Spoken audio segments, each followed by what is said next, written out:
Hello people, what is happening? Another video on YouTube. Alex Hill FX, aka Posh Spice, speaking with you right now. This video is going to be talking about premium prices and trading like a bank. On screen now you can see pretty much a breakdown of what this video is going to include, and I'm going to just run through in detail how to try and avoid being that retail trader, aka the ant that gets bullied by the institutions day in day out and gets spanked basically and loses money, loses pips. So the reason for making this video is yesterday I was in one of my friends' mentorship groups, and I saw people blowing their accounts on a Monday afternoon, which I found ridiculous, because the price is not actually set up on a Monday. The market doesn't have any structure. The market has to move in waves, etc. So keeping this in mind, so add to the agenda, so structure and waves. I've talked about waves before, but I'll go over them again. So I was surprised to see that people were blowing accounts on a Monday, and I literally took a step back and looked at why they'd blown accounts and what had really happened in the markets, because I hadn't really traded a lot yesterday. I think I took about 40 pips in the morning and I just shut my laptop because I could not see anything that was worth actually risking any capital, to be honest. And so that's why this video has been sort of made, and it's been inspired by people actually losing money and blowing accounts. For one, this also includes news. So essentially, I'm just going to type as I talk, just because it helps with annotations and also helps for those who need subtitles, etc. So without further ado, let's get into things. So retail traders versus institutional traders. Essentially, a retail trader is somebody like yourself and myself and Pedro down the street. It is pretty much anybody that doesn't work for a bank and essentially trades Forex to make money, being just an individual and not being part of a group or being part of an investment firm, etc. And then you have your institutional traders, which is people that essentially work for the banks and work for the overall liquidity providers. So you would have people like traders for JP Morgan, Barclays, I can't spell, sorry, HSBC. You get the gist of what I'm talking about. So you will have people trading on behalf of banks, because that's what banks do with money. They trade and make money and push prices. Therefore, this is why banks exist, because you put your money into banks and they just trade with it and make their percentages on it and their gains. And you don't even know about it, most of you anyway. So the point is, what are the differences? So the differences are, retail traders are people like me, you, and Pedro. Smaller funds generally. So we have smaller funds, so you might have a 5k account, 50k account, 500k account, but it's still not going to get anywhere near the volume of accounts that the big institutions are running with, and the big lot sizes and the overall kind of operation they've got going down. So the point is, our orders aren't going to affect the market, so we don't move market price. If there's enough of us, then yes, the retail traders, we're essentially like ants, so we are ants of the market.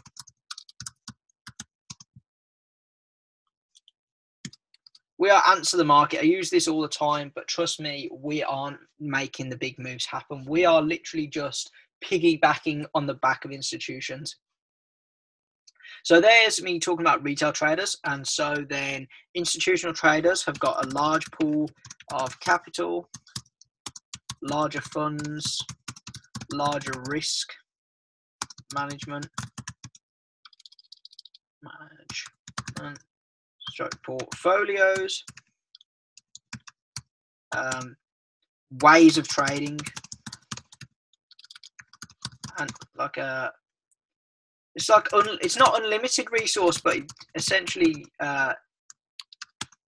move the market with their orders. So the point I'm trying to get at is institutions and institutional traders, aka the people that work for the institutions, are the ones that move the market. And so, for example, if USD JPY has moved down 50 pips, it's not me or you doing those 50 pips. It will either be a collection of retail traders and institutions. So we're essentially just piggybacking off the back of the institutions moving the market in the pips, or it could be like an accumulation of a lot of retail traders. But so those are the differences. And those are just a brief outline of what the differences are with retail traders such as myself and institutional traders also. This also links into people that call themselves pro traders, because to be a pro trader, you would need a license from like an institution to have that pro trader status.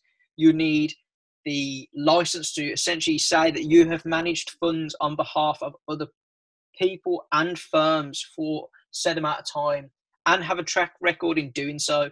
So if you see any like sort of children 18, 19 years old claiming to be pro traders, you know that they're probably talking out their arse. So without further ado, let's move on to topic number 2. So structure in the market and waves. So this links into yesterday. So yesterday was Monday equals no structure, because so on a Monday morning, how many trading sessions have we actually had? We've had one session. We've had the Asian session on Sunday evening. For me, I want to see some kind of structure, some kind of market structure. And when I mean structure, so structure means lows and highs. For example, HH and HL, or LL and LH.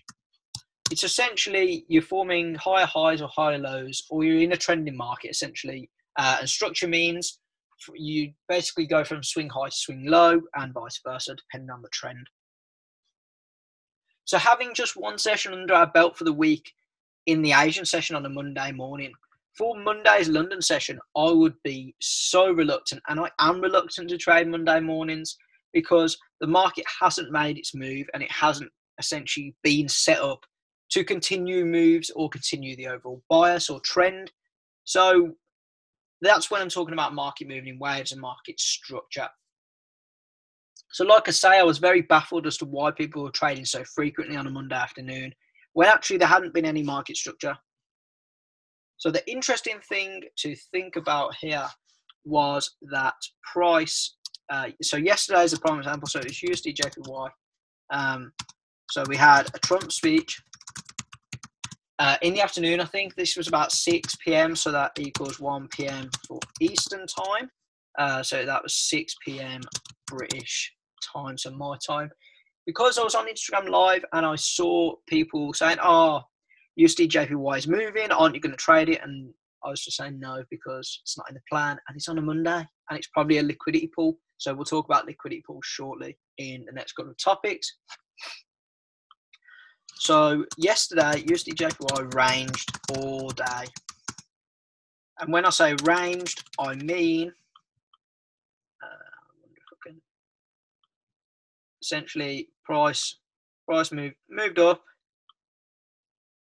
and price also moved down in a small kind of fashion, or otherwise known as a range. So we might have had a zone of price here, and we may have had a zone of price. Yeah, obviously they're not equal, but you get what I'm trying to say. Essentially, we were ranging, so we group them together. So essentially, we're in a ranging market, which means we were consolidating for one. So essentially, we consolidate sideways. We neither move up or down in a significant direction, and so because we move sideways or consolidate 70% of the overall time the market is open, we have to allow for the market to set up and break these consolidation zones. And this will link very nicely actually into the next topic. So we ranged all day on USD JPY, and at about 6 p.m. we had this Trump speech, and we had started to have a breakout. And I believe just before the Trump speech, we were at this point here in price. So we did move up again. But what I will say is we were at this point. If we grab the arrow, we were at the lower kind of zone. So price was here before the Trump speech. So USD JPY also has shown signs of having a bearish momentum. So market structure, we're actually forming lower lows and lower highs over the last week or so. So essentially, market structure tells us price should move down throughout the week, depending on what happens. With that in mind, what are we waiting for? We are waiting for liquidity to be able to pull the market one way to then push it further the other way. That's what liquidity is for. We can't move one way without having to move another way to essentially say price is going to move down, then it will move back up again a little bit, then it will move even further down. So that's what also how lower lows and lower highs are formed, etc. It's all liquidity kind of pullbacks, often known as retests. So this links us on to the next topic, which is premium price. So what is premium price?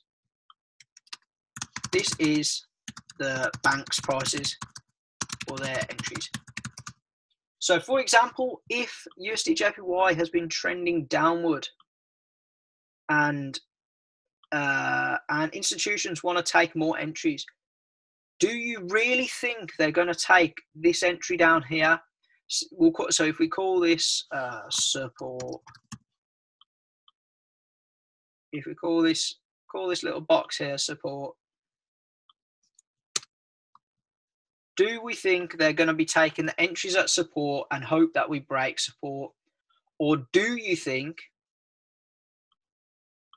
that they're going to take prices closer to this point, which we would class as resistance or high of the week, perhaps? Obviously, it was Tuesday today, so generally we form the high of the week on Tuesdays as a rule of thumb. Obviously not gospel, so just keep that in mind. But do you think banks are going to be taking entries at support, hoping that support breaks? Or do you think they're going to more likely be taking entries up here to then for their orders, and obviously the retail traders to be pushing the price all the way back down and then beyond support? What do you think is more likely? Is it scenario A down here or scenario B up here? Anyone that's saying scenario A, make sure you stay on for the rest of the video because you definitely don't know this. People that are saying scenario B, well done. That is exactly what would happen, and that's what we call premium price. Because markets are moved by the banks and by institutions, they can literally do whatever they want with the price. They will push the price so far one way just to get that killer perfect entry, which is also why I believe news is priced into the market as much as it is. I've essentially skipped ahead already of the next topic, but we can include it. So in summary, what is premium price? Premium price is essentially the bank's entries for their positions. They're not going to take entries at support.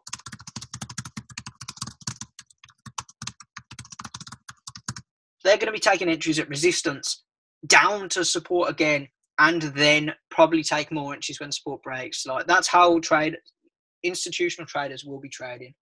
They are not going to trade at support breaks. So, if you could link it into sell 1 hour support resistance, maybe perhaps keep that in mind when you're looking at what's happening with price. Are we at a premium kind of point? And you'll notice this is just with big liquidity candles. So for example, you usually see candles, you might see a candle on the daily time frame look like this.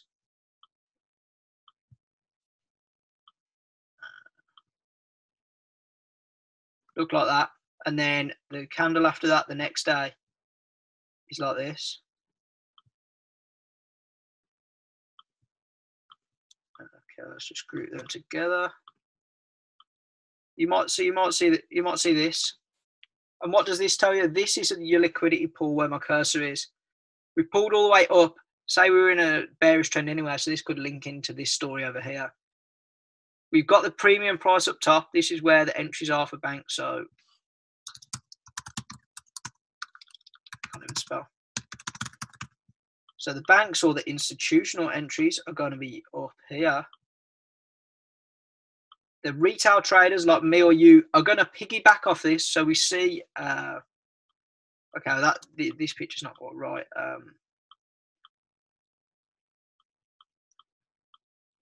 So the candle would open like there. Sorry, a bit OCD about the drawings, but obviously I want to make sure that I'm giving you guys the accurate picture and you're following what's going on. So you can see banks want their entries up here, piggybacking on this bearish momentum, for example, like just today or yesterday.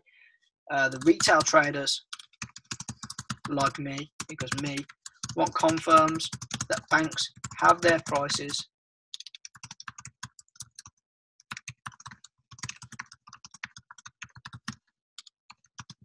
so that's what I'm after. So I'm actually after confirm. So I literally, like I keep saying, I'm going to piggyback off what institutions are going to do.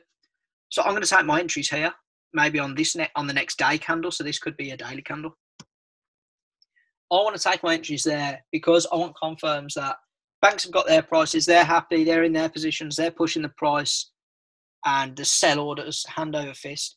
And I'm just going to jump on the end of that. I'm not going to try and call the top or call the bottom. I'm literally just going to say, okay, well, I'm going to go with it and go with the flow. So your major key here, let's get rid of that,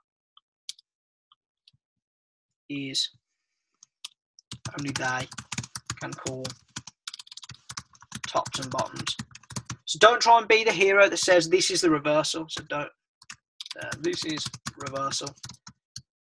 I see this comment in so many groups on Telegram, Instagram, in mentors groups. I mean, I've even seen it in my group. It's not to say my group is perfect either. The point is you can't say whether it's the reversal or not. You need to wait for institutions and banks to tell you it's a reversal and then go on confirms in smaller time frames to say, yes, price has broken market structure, aka we're not forming lower lows and lower highs in a downtrend, and we've started forming higher lows and higher highs. Therefore, the structure has changed and the trend or bias may change. Don't try and call the reversals. You just stick to what you know and you just piggyback off what they're doing. So now let's jump on to John with his case story, and we're going to have some more drawings, some more childlike drawings for myself. So let's I'm not going to draw a whole stick man, but this is going to be John. So this is John. Obviously that John's not his real name, but so this is John, and that's his face. It's going to be harder than I thought. So that's his face. I don't know why I've given him square eyes. These are his eyes.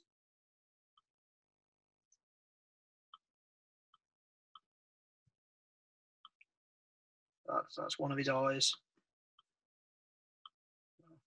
Kind of. So this is okay. So this is one-eyed John, because I can't be asked to do any more drawing. So the point is one-eyed John. So John works for JP Morgan. John works for HSBC. We'll do it because I'm British. We'll go with HSBC because it's who I bank with. So John works for HSBC as a trader. His boss is Raymond. Scary Raymond. He's feared by all the traders he employs. And so this is Raymond's going to be over here. He's going to have a square head, and he's going to be blue, and he's going to have no eyes. So this little box here, this bloke here is Raymond, and he is essentially the boss of John, who is a trader for him as an institutional trader. do you think Raymond, who's scary by the way, so Raymond's scary, wants John to take entries at support, like I've just talked about and illustrated in the pitch before, or does he want wick entries at premium prices? I think we both know where he wants John to be taking his entries, and essentially, if John doesn't take those dirty wick entries at the premium prices, Raymond's going to, abuse him for one, dock his pay. John's not going to get his bonus because he's not making the banks as much money as he should be. And B, his performance overall is going to be frowned upon by Raymond. And you don't want to have Raymond frowning upon you, because you want to keep your job and you want your boss to be happy. And if you're scared of your boss like John is, then you just want to avoid it and you just want to bide your time and get those wick entries like John does. So the point I'm trying to make is, if you've got Raymond here and you've got John here, do you really think logically they're going to be taking entries when we break support? They're not trading consolidation boxes. They're not trading pending orders like retail traders are. They're making the markets. They're moving the markets, is what I'm going to say. So keep that in mind, that John gets paid to get the entries that he gets because he does the work and he does the legwork for the institutions. So how do you avoid, so this is the last topic, how do you avoid being spanked by institutions? Plain and simple, overanalyze, piggyback on their moves, look for liquidity grabs, especially pre-news. So a liquidity grab is essentially a big wick, isn't it? So for example, we could say this here is going to be support, maybe, I don't know. This is a candle. This is a candle, and this wick is literally liquidity, and it's diving into this little zone of price, or this little price level here, and then it's rejecting and coming up. So it's essentially rejection and leaves a huge wick. If price isn't in momentum, as Raquel would say, so at wicks, if price isn't momentum, wicks not going to be filled. So this is your prime example that it's probably a liquidity wick, etc. So for example, non-farm payroll, a couple of days before non-farm, generally you have ridiculous moves at the start of the week, and it's literally for institutions to be getting their best chance prices and their premium prices. So for example, if they've already got an idea of what the non-farm numbers are going to be, haven't they? And they say, okay, well, it's going to be a bullish NFP. I'm going to push the price down to some point of support. So I'm going to leave this big liquidity wick. But let's change this to green so it's more relatable. And so then their next candle is going to be like this. They take these, let's keep these as daily candles, for example. So if they think it's a bullish NFP, they've already got their sort of consensus, the numbers are going to be good, so it's not going to be too bad for the unemployed, etc., etc. Good numbers is good USD, as we all know. They're going to have these big pulls into little price levels to essentially tap and push away, tap and push away. That's what liquidity is. It's essentially facilitating market moves. So pre-news, something like non-farm payroll, look a few days earlier in the week. So NFPs on a Friday, look at Tuesday, Wednesday, and Monday of that week for the next one that's coming up. And you tell me what you actually think is going down and what's probably going to happen throughout the non-farm week and what's going to happen on the actual non-farm day, because you've got a pullback for liquidity.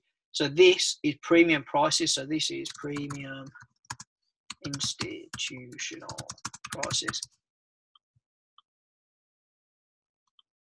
for news. So then, okay, is it probably going to be bullish? Yeah, probably. or maybe we revisit this. So maybe one institution, one bank gets the price here, and then you see another wick like this, and you get all the way back into that little pool of liquidity, like Ted says, and then price continues to move up. That is what liquidity is. So how can you avoid being spanked by it? So obviously that's a killer question. How can you avoid it?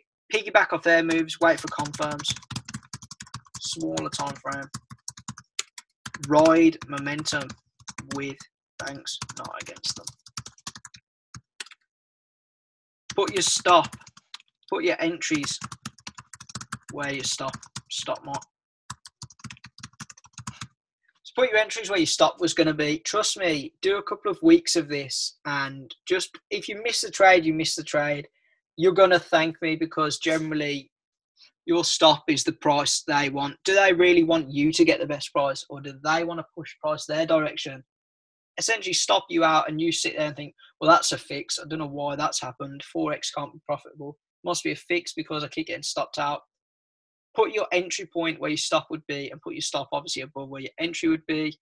And then you'll be surprised, and you'll obviously thank me later down the road, because A, you're not rushing into positions, and B, you're essentially waiting for banks to do what they want to do, and then you're piggybacking or riding them like a Blackpool donkey, down with the trend or up with the trend. So just keep that in mind. This is how not to be spanked by a trade, and to think and trade like a bank.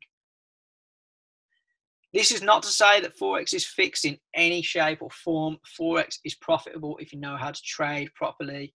This video hopefully has been helpful in giving you a more holistic idea of the markets, and taking a step back and saying what is logical and what would a bank be doing? What would an institutional trader like John or like Raymond be doing with their time, and how are they going to make money? Think about it like that, and you won't go far wrong, in my opinion. Hopefully this has helped, and just like I say, this is not exactly a theory. It is true, but take everything with a pinch of salt, because what I say isn't gospel. And make sure you like, comment, and subscribe, and I'll catch you in the next video. Hope you enjoyed, people. Peace out.